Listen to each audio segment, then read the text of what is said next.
So for starters, I'm a 15-year-old female and my older sister June is 24. I was very obviously not a planned baby, and there's always been a lot of jokes about it. So I'm aware.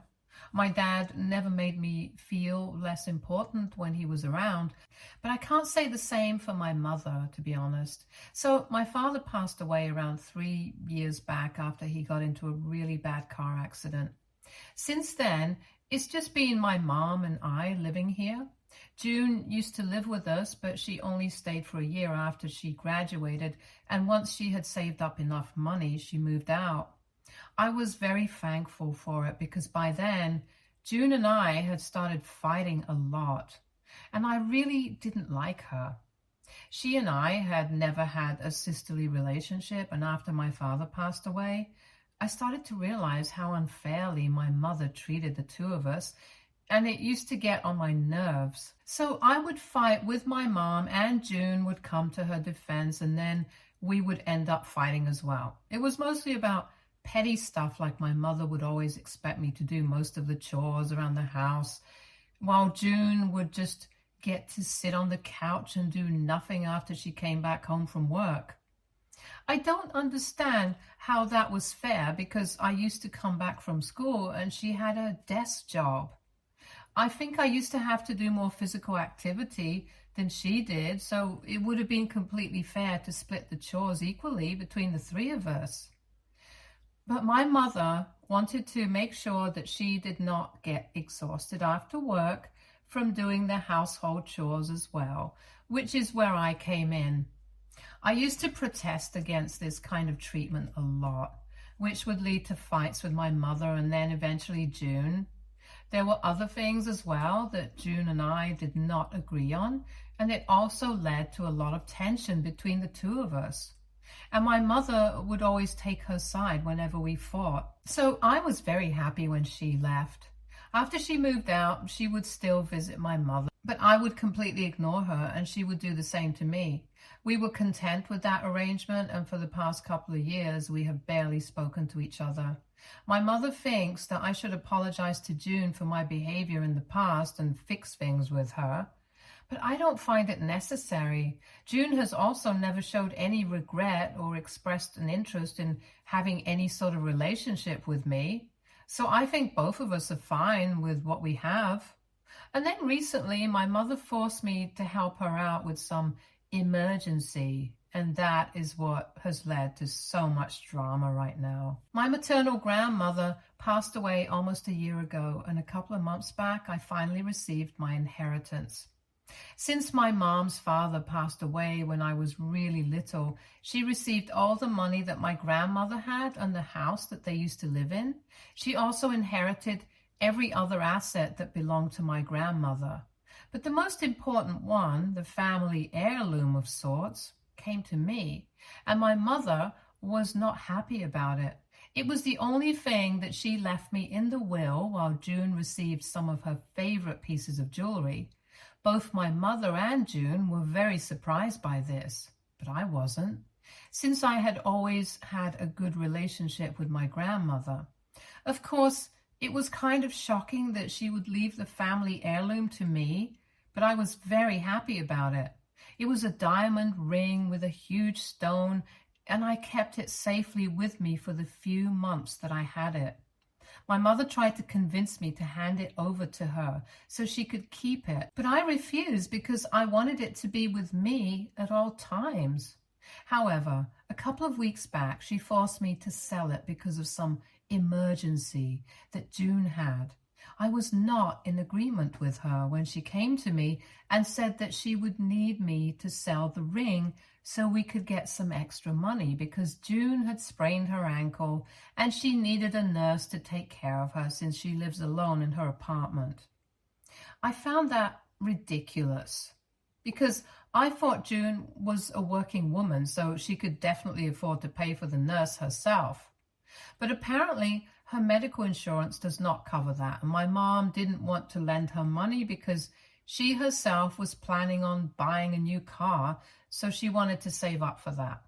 So the only way out of this was for me to sell the ring that my grandmother had left me and give the money to my mother so she could send it to June. I thought that it was incredibly selfish of her, and we got into a lot of fights over this until she eventually told me that this was not a request. This was an order, and she wanted me to do as she said, or else she would cancel my trip to my grandparents' place during my holidays. She said that I was being selfish by not helping my sister out. It was bad enough that I hadn't even been to see her when she was in such a state, or even spoken to her properly in the past couple of years. And so I shouldn't make it worse by being selfish, even when she needs the help. I was kind of scared that my mother would really cancel the trip. So I ended up giving the ring to her so she could sell it. And I still regret it. I had given up the ring with a heavy heart, and I was not at all happy about it. So that made me resent June even more, and I made up my mind that I would never speak to her again. I also started feeling differently about my mother, because even though earlier she had always shown me that she had more of a soft corner for her elder daughter than me, it had never been this bad. So after I gave up my ring, I started distancing myself from her as well. I was mad at my mother, but I had to live with her because now that my grandmother was gone, I had nowhere else to go. My dad's parents and my paternal grandparents live in a different state. And even to be able to travel there and live with them, I would need my mother's consent and help. So I had no other option but to make my peace with the situation and just deal with it. I was very upset, but I had no idea that things were about to get worse, because about 4 days ago, just a week after I had given up the ring, I noticed that June had posted an invitation to a housewarming party on Facebook. And coincidentally, she had been bragging about how she was able to save up enough money to buy her first home just at the age of 24. And she couldn't have been prouder of herself. She had posted a couple of photos of the house that she had bought, and it was a pretty nice place in a good location. So she had invited everyone that she was friends with on Facebook to the housewarming party. It was a huge deal, and I was shocked because from what I knew, she had a sprained ankle, according to my mother, so hosting a party this big would be kind of difficult in that state. And more importantly, she worked in marketing, and I don't think she made enough money to buy such a nice house at her age. I didn't know the exact estimates, but I was sure that a house like that would have cost her a lot of money, and I was quickly able to put two and two together. I might be young, but I'm not stupid, so I was able to figure out that the money from the ring that had been sold had definitely gone to June so she could buy this house, and not for some emergency like my mother had been telling me. I was about to confront my mother about it, but when I tried to take a screenshot of that invitation on Facebook a couple of minutes later, I realized that it had been deleted and the post was not there anymore. That just confirmed my doubts that my mother had probably told June to take it down so that I would not be able to find out about it. And it was then that I realized that I couldn't let this one slide, because not only had my mother played me for a fool, she had done it for the golden child. And I was really pissed off. Thankfully, though, I had made a mental note of the date and address that she had put up in that post. And last evening, all I had to do was tail my mother after she left. For the past couple of days, I had not given away any signs that I knew that June had bought a new house. So my mother had no idea that I knew. And last evening, she came to me and said that she was leaving for a work party, and I pretended to be fine with it. But after she had dressed up and left the house in her car, I quickly got an Uber and left the house a couple of minutes after her. I reached June's new house about 5 minutes after my mother had pulled up, and I waited for her to go inside before I even got out of the car. As soon as she was in, I entered the house and I noticed how the place was teeming with guests. A lot of relatives were also present there, and they seemed shocked to see me enter. And it just told me that they were all probably in on this in some capacity. Her friends were also around, and they seemed surprised to see me there. So I could tell that they had probably told everyone some lies about me, and why nobody was allowed to speak to me about the new house that June had just bought.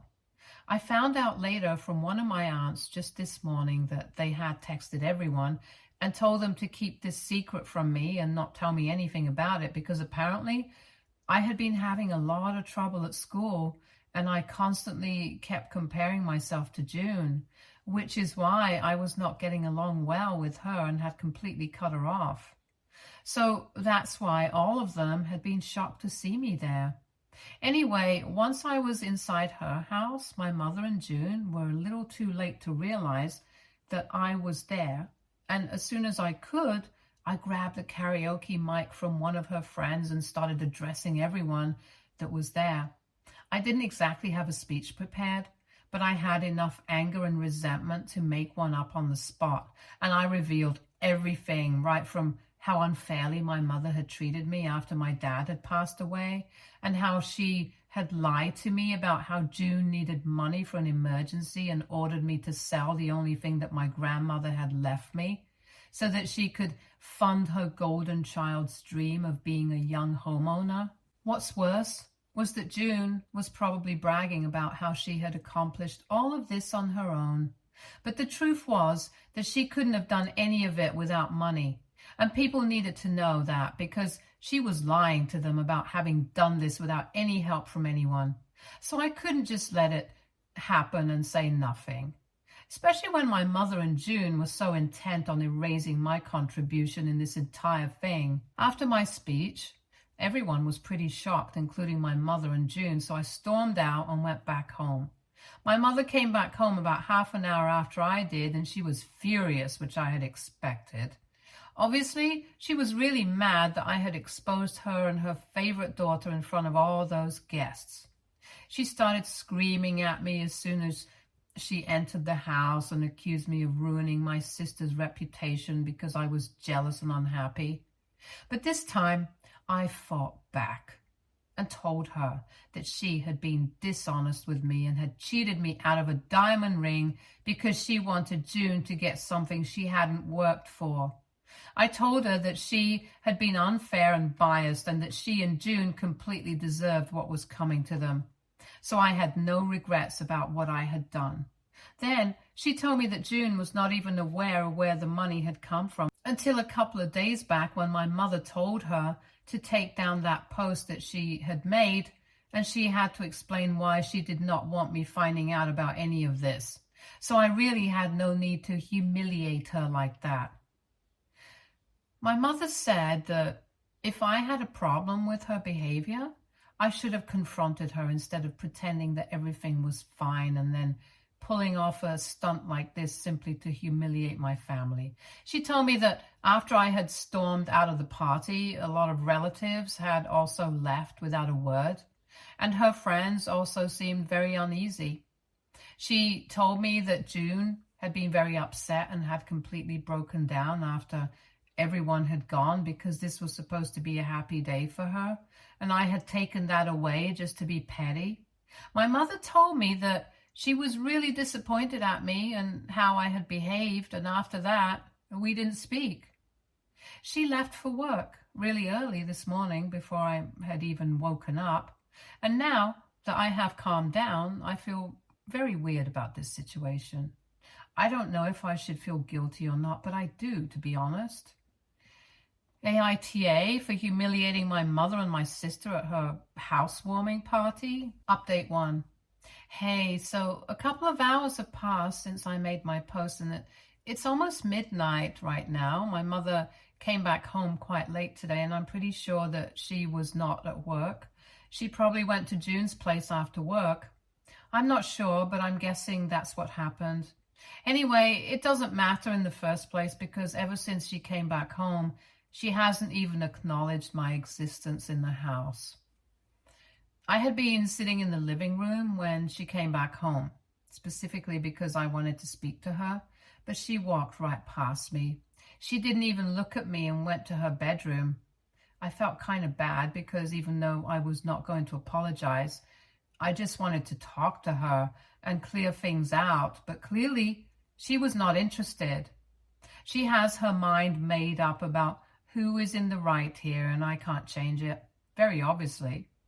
It's times like this that I end up missing my dad quite a lot. My mother and I used to fight a lot earlier as well, but my dad was always there to calm things down and fix the situation. It would take some time, but he would make sure that we clear the air eventually. He's gone now, though, so I don't see that happening anymore. And on top of that, I'm pretty sure that June must have turned her even more against me than she already had been. It just sucks because I know that I will have to live with my mother until I'm able to move out, and right now that does not seem possible. All my friends are here, I go to school here, and most importantly, I don't even have any money of my own anymore. If I hadn't sold that ring, I probably could have used it and went to visit my grandparents. At least I would have had some sense of clarity after talking to them. But right now, I can only speak to them on the phone. I haven't told them about any of this because, to be honest, I don't even know where to start.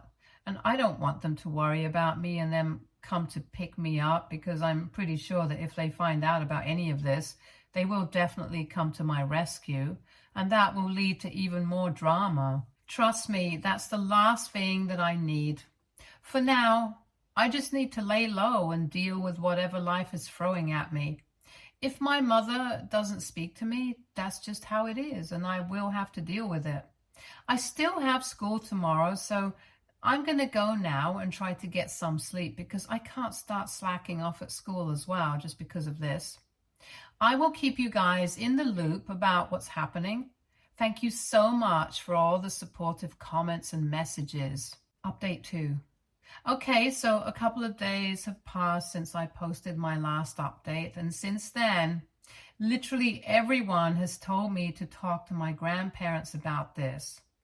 And so I decided that it would be the correct thing to do. After all, the only people who cared about me here were my dad and my maternal grandma, and they're both gone now, and I have pretty much nobody to rely on since my mother is not speaking to me anymore. So after a lot of deliberation, I decided to call my grandparents up and tell them everything. Needless to say, they instantly told me that they were coming over on the next flight and were going to take me with them. It's lucky that my summer holidays start in just a couple of weeks because I'm planning on relocating with them permanently and staying with them after this. I thought about it a lot, and I really don't think that I can fix my relationship with my mother after this point. I have been waiting for her to talk to me or at least acknowledge me, but so far I have received absolutely zero attention from her. She doesn't even care if I've eaten or not, and ever since our fight, I've been living off of processed and canned foods. I don't know where she eats, probably at June's place since she has been coming home late almost every day. It's like I have stopped existing for her, and it's just really sad. So rather than live like this, I would just prefer to move in with my grandparents instead. At least they are willing to have me and won't treat me like a burden just because I took a stand for myself. I haven't told my mother anything about it, and I don't think it's necessary either. I spoke to my grandparents yesterday around the evening, so I'm pretty sure that as soon as they land, they're going to show up here and they will speak to my mother and do the needful. I don't need to put myself through the drama twice by telling her everything in the first place. She hasn't come home yet, and I know that my grandparents have already boarded their flight and will land in about half an hour. So I'm just mentally preparing myself for what is about to come. There is a lot of legal stuff involved as well, so this is not going to be as easy as it seems unless my mother agrees to give up her parental rights over me. And even that will take some time, so I just know that there's going to be a lot of drama involved. But for now, I'm just keeping my fingers crossed, and I hope that everything goes well. Even after all of this system, I still have to relocate to a new place. start going to a new school, make new friends. I'll have to start from scratch once again, and it's a daunting task. But I don't have any other option. Update 3. Hi, so I just wanted to say some things. I know that a lot of people have had some questions about why I didn't just approach a lawyer when my mother was telling me to sell the diamond ring. And I have just one question for them. How? With what money? Most importantly, at the time, I was really scared that my mother would cancel my trip. Of course, right now it's irrelevant, but at the time I was scared. I think people are forgetting that I'm just 15, and a lot of things simply didn't even occur to me back then because I have a very different way of thinking. So yeah, I don't even have the number of the lawyer who was the executor of my grandmother's will. The only person who had that contact info was my mother, and I don't think she would appreciate me asking her to get in touch with him just so I could screw her over. Besides, I also wanted my mother to stop bothering me, which is why I gave the ring up. If I had known the truth, I never would have done that. And I think I've already spoken about it. Anyway, I just wanted to answer the questions that people had, and now it's back to waiting for my grandparents to land. Update 4. Hey, my grandparents finally landed about 3 hours ago, and they came straight to my place after that. Our house is pretty close to the airport, so it only took them 20 minutes. And once they reached here, they told me to call my mother and ask her to come back home. I tried to call her, but she didn't answer. So I just texted her. She didn't respond. But she was back within half an hour of me sending that text. She had come back with June, and all of them were really pissed off.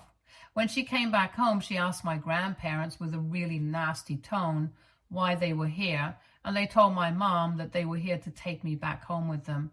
They told her that they knew everything about what had happened and thought that she was being extremely unfair and was not being a good mother to me, which is why they believed that I would be better off living with them. My mother and June obviously did not take that very well and immediately started yelling at my grandparents, telling them that they had no right to interfere because they didn't know what I had done and how spoiled and entitled I had acted in the past, referring to how I had humiliated June at her housewarming party. My mother told my grandparents that since I was her daughter, she could do whatever she deemed fit, and it was not their place to tell her if she was a good mother or not. And then she told them to leave. But my grandparents stood their ground and said that they were not going anywhere without me. Then pretty much everyone started shouting at each other, and then things got really confusing. But eventually my mother turned to me and accused me of creating all this drama just because I was pissed that I can't always have things done my way. I thought it was a stupid accusation to make because, as far as I was concerned, so far nothing had ever gone my way. And I told her as much. I tried to keep my cool and told her that I could see very clearly that she wanted nothing to do with me, and here I was giving her the option to let me go and have a happy life with people who actually wanted me. It was up to her if she wanted to take that opportunity and let me go and have a good life, if she wanted to keep me with her and keep making me feel awful. That got her to shut up, and after a few minutes of silence, she told me that I was free to leave if I wanted to. She was not going to stop me. She said that she was tired of fighting for everything, and I had clearly shown her that my priorities were elsewhere, so it was better if I left. After that, she told my grandparents that she would have an attorney draw up the paperwork to sign away my rights, and then I could leave with them. That was it. After that, I went back to my room and started packing my things while my grandparents waited for me downstairs so we could leave and go to a hotel, and we were going to stay there until all the legal proceedings were done with. My grandparents are financially quite well off, so money is not a problem for them, and they've also been in touch with their lawyer, so things are going to be sorted out pretty soon. After I was done packing the essentials, I went downstairs and I was about to leave with my grandparents. But June stopped me this time and told me that it was really disappointing how I was ready to abandon my family at the slightest inconvenience. And she told me that she had always known that I was a selfish and spoiled brat, but she had never expected me to take it to such an extent. My mother was the one who told her to let me go, and then we were gone. I'm not taking any of that seriously, to be honest, because they have never treated me well, so I don't need to take anything they say to heart. I'm with my grandparents now, and yes, I'm happy that I'll be leaving as soon as all the legal work is done here. Update 5. Hi, almost a month and a half has passed since my last update, and I'm currently living with my grandparents. I moved a couple of weeks back and I was really upset to be leaving all my friends behind, but I'm also equally excited and looking forward to building a new life here, especially now that I don't have to worry about my mother or June mistreating me, because now that my grandparents are with me, I have nothing to worry about. All the paperwork is done, my mother signed away her rights, so I'm officially done with her. I don't know the details. My grandparents and their lawyer dealt with most of it, but all I know is that she was probably relieved to let go of me, because even on the day that I was supposed to leave with my grandparents, they had asked her if she wanted to say goodbye to me, because all things said and done, she was still my mother. But my mother had apparently refused to see me even for a last time. And you know what? I don't even mind it. I think it's perfectly fine for her to never want to see me again. I don't want to see her again either. And also, another good thing that happened was my mother returned the ring to me. Thankfully, the jeweler that she had sold it to hadn't sold that ring yet, so she was able to pay him the money that she had taken for the ring and gave it back to me through my grandparents before I left. Now, we have nothing left to talk about, so I blocked her and June on all platforms, and I have also maintained a safe distance from all my relatives back home. They haven't done anything wrong, but I just need some space from that part of my life, because I'm really looking forward to a fresh start. And in order to have that, I have to let my past stay in the past. My grandparents are really happy to have me around, and it's a nice change of pace from the way I used to be treated by my mother back home. This is the first time that I'm getting to experience what being part of a happy family really feels like after my father's death. And I'm sure that he's still looking out for me. They have also already started the procedure to enroll me in the nearest private school, and I'm quite looking forward to that experience, because so far I went to public school and that was quite different. It's going to be hard to adjust everything right in the middle of term, but I'm going to make it work. After all, I'm happy after a really long time, and I don't want that feeling to go away. Stay tuned for more stories from Argo Relationships.